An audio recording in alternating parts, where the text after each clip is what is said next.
Hey everybody, Anthony over at Airport Kia here. Today I'm going to show you how to jumpstart the 26 K5. And first and foremost, if you can't even get in the car, you want to take this key fob that comes with the key when you purchase the car, and right under here there's a little indent that you will pop it out. So you'll plug this right in, open the handle a little bit and pop it right out, and this will come right off. And from there you could use this key that comes with your key to unlock it right here manually to get in.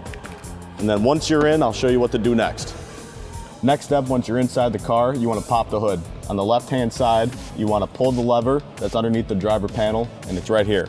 You want to pop the hood with this latch right here. Just pull it towards you, and that'll open the hood. After you pop the hood, what you're going to want to do is connect your cables. Attach your positive cable to this metal piece right here. And as you can tell, there's a positive mark right here. Take your red cable, apply it.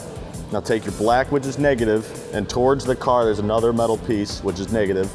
And once you have it attached, you have a live voltage right here saying 12.3, and you're ready to jumpstart your vehicle.